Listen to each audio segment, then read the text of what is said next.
Good morning, Ryan. It's so good to be with you today, and thank you for taking the time. I wanted to share a little bit with our community about what you're doing. Could you first tell us a little about yourself and provide an overview of your education and professional journey from Harvard Business School to your military service and charitable work? Yeah, sure, Kelly. Thanks for having me. And honestly, thanks for supporting the nonprofit that we're supporting at Huts for Vets. So prior to going to Harvard Business School for MBA of 2023, I served about 9.5 years in the Air Force as a part of a special mission unit called Special Tactics. The kind of way to think about that is what Green Berets do for the Army or SEALs do for the Navy, I did for the Air Force and for Special Operations Command. So I spent about 9.5 years doing that. Deployments to Afghanistan, Southeast Asia, Eastern Europe.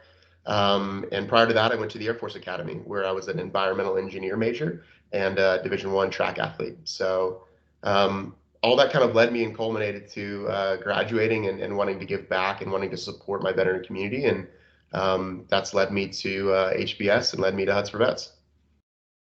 That's fantastic. What amazing background. Can you share any specific lessons or experiences from your MBA that have particularly been valuable in your post-grad endeavors?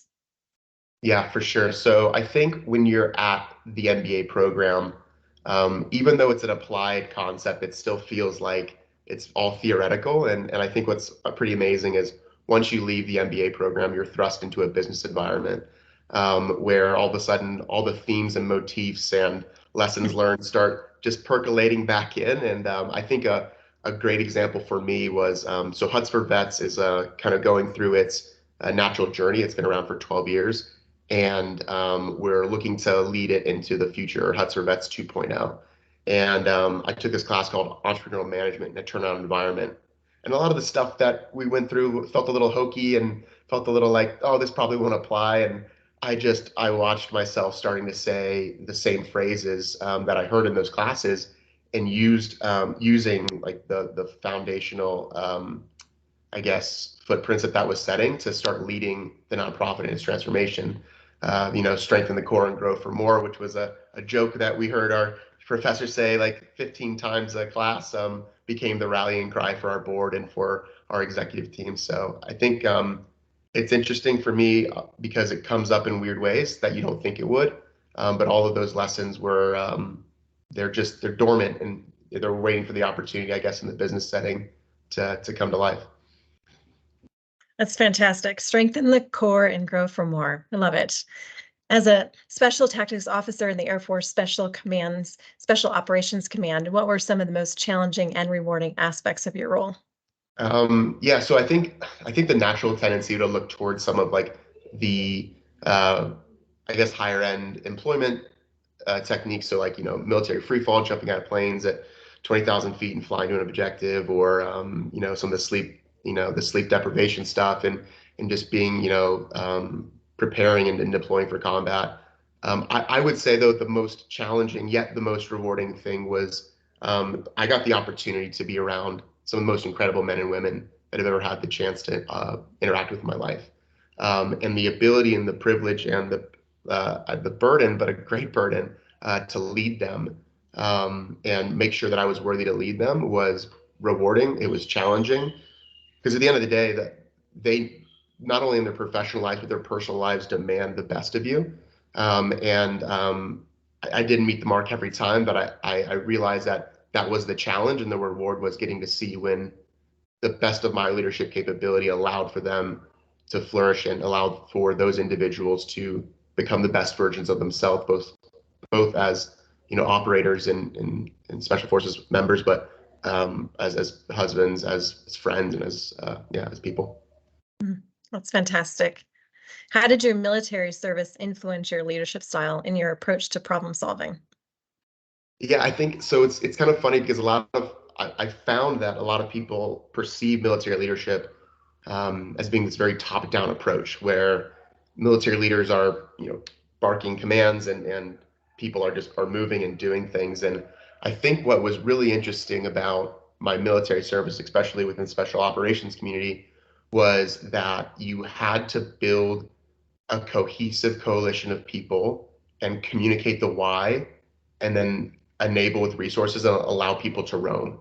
And I think what was great about that was once I got out in the business world, I realized that those lessons that I learned about, communicating why, arming with resources, and then supporting resonated really, really well, especially in entrepreneurial settings and especially um, in the nonprofit world as well. So I think the biggest takeaways for me were um, being humble and being a servant leader is not only paramount in the military environment to becoming an effective commander in person, but in the business setting as well. Yeah, I share that sentiment. I agree. Can you share a memorable story or mission from your time in the military that has significantly impacted you? Yeah, I think for me, it goes back to people, and I think for me, one of the biggest, a lot of I got to do a lot of really amazing things and a lot of really interesting operations within the military. But I think one of the coolest things that I look back on that I'm fond of is I had a team leader underneath me. So I was a commander. I had about roughly 60 individuals underneath my command, and I had for lack of better terms, a troop commander underneath me. And um, there was this pretty special opportunity to do an operation in Afghanistan, and they were looking for someone to lead that, and I was able to task him to say, hey, like this is your thing. And through the process of like, it's kind of like a pitch deck in business where you say, hey, here's the plan, here's the resources, and here's what we want to do. And then if you think of like the command structure as like venture capital investors, board members, like they just determine whether or not they're going to fund the initiative because, it either meets their portfolio needs or whatever. Like that's kind of the analogy there. And the first attempt he had at creating that pitch deck was pretty bad. And we were really good friends, but I watched as I had to challenge him professionally to go back again and again and again and again, and he really didn't like me. And at that point, but I mean, it was really hard because I think he thought I was trying to stifle his growth or not allow him to do something. And then we got the opportunity to pitch that deck basically to the commanding general of the entire theater. And I said, okay, you're on. And he pitched it. And the commanding general was like, this is the new standard. This is amazing. This is exactly what we want to do. And he was like, great job. And he recognized the member by name. And I watched the wheels tick in that young leader's head, which was like, you wanted to do this for me, and we grew together through that process. And he calls me regularly today, and we bonded through, I guess, like um us both being willing to trust each other enough to attempt to do a really good job as a team. And that for me is probably one of those pivotal growth moments for watching him really step into his own as a leader. And then also myself too, I was proud of myself for stepping to my own as holding him accountable and so that he could grow. That sounds like it was a great growth opportunity for you. What advice do you have for veterans who are transitioning from military service to civilian careers, especially those interested in pursuing business or leadership roles? Yeah, I think for me, it's all about communication of your story. Um, I think I have found that a significant number of people are very supportive of hiring veterans or wanting veterans to be in business. I have found though, however, the private sector has a hard time understanding what the actual value add of a veteran is. And I would say, while that can be frustrating, it is not the responsibility of the private sector to translate for you. You need to own your transition and own your story and learn how to communicate your story in a way that's not just about leadership. It's not just about service. It's we have some amazing veterans that have done incredible things that would be so valuable to the business community, but it's up to them to translate that story. So I would say, don't shy away, don't get frustrated, learn how to communicate and learn how to communicate past, just your service. Great advice. How did your MBA education help facilitate your transition, and what challenges do you face in this process? Um, One of the things that I was really good at in the military, and I think a lot of military leaders, enlisted and officers are really good at, is mitigating for downside. So our whole life is taught about, how do you make sure the worst thing doesn't happen. Um, the MBA process really taught me how to look at capturing upside. And I think learning how to not only value that, like, so in the military, when we say accept risk, we mean downside risk. But we don't ever think about the upside capture. And I think the MBA process taught me how to think about upside and how to think about winning in a different way. And then it also, I was blown away I knew I was ignorant about the professional opportunities that existed post MBA going into business school. I was not aware of how deep the world is outside of the military experience. And I would say the MBA and HBS taught me that there were limitations that I had placed on myself that were purely built there because I didn't know. And that access to human capital and people to show me that the amount of opportunities that were present was invaluable. So I would say the MBA taught me to think about my life a whole lot differently, and think about how I could add value a whole lot differently. Yeah, that's fantastic to hear. Let's shift gears now. Could you tell us about the Veterans Cup, the golf tournament that you lead, and the organization that it supports, Huts for Vets? Yeah, sure. So I'm super excited to talk about this. So Huts for Vets is a nonprofit that's been around for about 12 years out of the Roaring Fork Valley in Aspen, Colorado. It's a wilderness therapy retreat for veterans, and we serve about 90 veterans a summer. So the cool thing about this is that we've at no cost to the veterans that come out, we find people that have post-traumatic stress disorder or other type of adjustment stuff that's going on in life, or maybe they just need to disconnect and find a new path in fellowship and community. And we provide a platform for them to enjoy fellowship, community, and then also great food, and use these root core text readings of like Shakespeare and Thoreau and other really like great just literary choices to provide a platform for group talk and group therapy to contextualize their experience. So the way we fund that is through we're gracious to the donors that we have. We have sponsors that support us, but one of the big things is an event that's been happening every year for I think the last 6 or 7 years, which is the Sheriff's Cup. The Sheriff's Cup was run by the sheriff of Aspen, and he supported us. He stepped down from being the sheriff last year, so we've rebranded to the Veterans Cup, and we've been able to pivot to a new amazing location at the Aspen Glen Club. So on October 8th, this year, so in about a month, oh man, 3 weeks, we will kick off an amazing event at the Aspen Glen Club. This gorgeous Nicholas designed course that's been gifted to us by the Aspen Glen Club to host the Veterans Cup, which is a fundraising opportunity for Huts for Vets to gain a lot of the operational expense funding that they need for the 2024 season. That's it in a nutshell. We're looking for sponsors. We're looking for donors. I'm not a golfer. I never have been, but I am so impassioned about the cause of Huts for Vets. And I know that the Veterans Cup and the Aspen Glen Club support means so much to them that I'm willing to grab a club and give it a shot. What inspired you to get involved in charitable work, particularly in supporting veterans, and how do you see it making a difference? So in 2019, I was invited to the Aspen Institute's Executive Leadership Seminar. And I had never really, so service has always been a part of my life, and then volunteering has. I didn't really know if I was going to ever do something with that long term. But I went to the Aspen Institute Executive Leadership Seminar and met the founder of Huts for Vets. And he was like, "Hey, you should come try this out. And we'd love for you to moderate and help support the community." And he was so enigmatic, Paul Anderson. We just built an amazing architecture that I couldn't say no. If you talk to Paul Anderson about Huts for Vets and he invites you, you literally can't say no.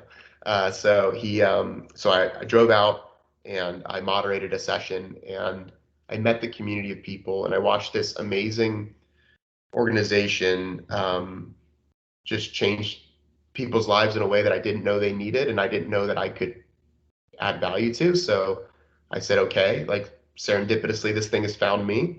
The mountains found me, in 2006 and brought me out of Colorado for school. So lean in, and maybe you're not the best person to lead an organization, but organizations need leadership, and if you have the means and the time, you should give it a shot.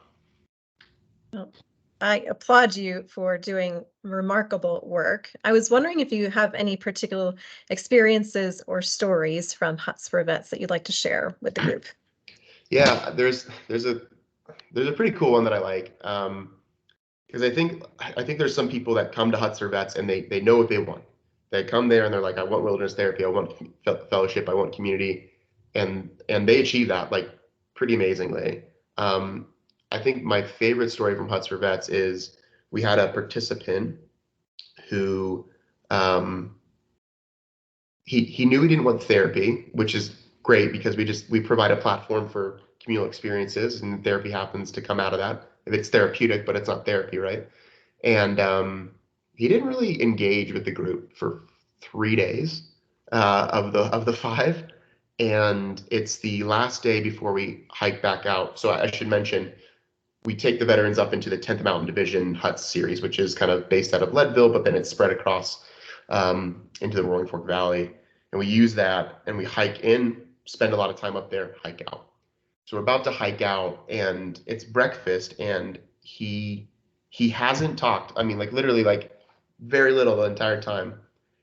And someone says, hey, what do you think to him about a passage we were reading over breakfast? And he goes, and it was about like like your role as a veteran, your role as a protector, and he goes, I couldn't protect.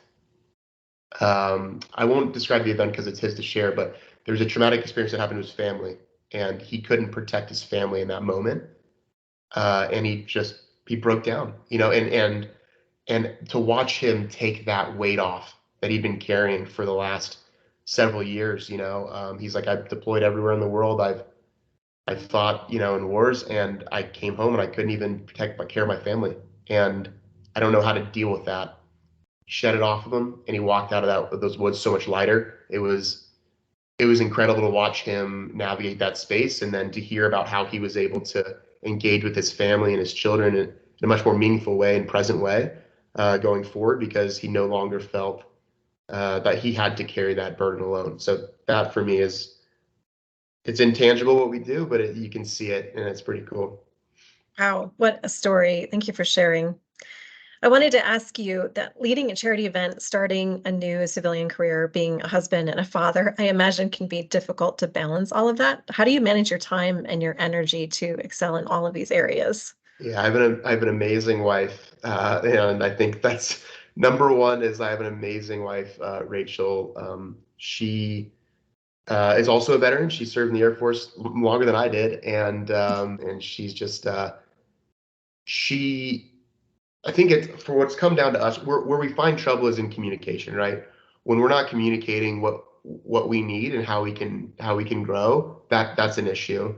And we have found that like you have time to do, I think, a lot of amazing things in your life. I think it's just about communicating when you need that time, and making sure that you're bringing your family and yourself along with the journey and not burning yourself out. It's tough. Um, but I would say if I was offering anyone advice, which no one's asked me for, I would say if you can communicate the why and the story like to the people in your lives, like not only will you find the inspiration to do the thing itself, but they'll also feel inspired to support you. And then I would be doing a disservice. I didn't say when you compartmentalize and switch from nonprofit hat to professional guy hat to being a father and being dad and being a husband, you got to be present, and that's one thing I think I really struggle with is not letting the stress and the anxiety bleed in, and just making sure like whenever I do have time to live in those pockets, that I'm being as present as I can in order to give my full self to all the people who I want to have me. I agree with you. Giving your full self is not easy, but it's so critical. Are there any strategies or principles from your MBA or military experience that have been particularly useful in balancing your commitments? Yeah, I think, I mean, the military experience taught me about, my military experience taught me a lot about, managing stress and having a ton to do and not enough time and not enough resources. So I think I learned to live live in that environment for a long time. And while that was like stressful, I think it inoculated me to some of the stressors of leading and doing all the stuff that we're doing. Um, I would say my MBA taught me to uh, elicit. I mean, it just taught me the power of other people um, love. And like I didn't realize, like, even this is an example of like this was a conversation over a club meetup, and within a couple minutes the people of the MBA program, the HBS community, were willing to drop everything to support me, and we're doing this on 8 a.m. on a Sunday, Kelly. Like that is the love that people, when you communicate your why and you communicate what you're doing, the HBS and the MBA community will step up, and wherever you're at from the HBS community will step up and ensure that this community is supported, because what we did in Cambridge, doesn't stop there. So I'm so appreciative of what you guys have given back. Oh, thank you for your kind words. I'm so glad you and I had the opportunity to meet this week. It was really nice chatting with you. So let's close out the conversation, and I guess advice for others. Lastly, what would you say to others who aspire to achieve success in their careers, especially those early on, make a positive impact in both their families and their communities, and support causes that they're passionate about? Oof. Uh, yeah, the secrets of life. So I would say the advice that I would give is pick something. It doesn't have to be perfect, and then see what you can foster, nurture, and grow out of it. I think most people don't most people don't want to believe that organizations want leadership or want people to help set a vision or a strategy or to create partnerships.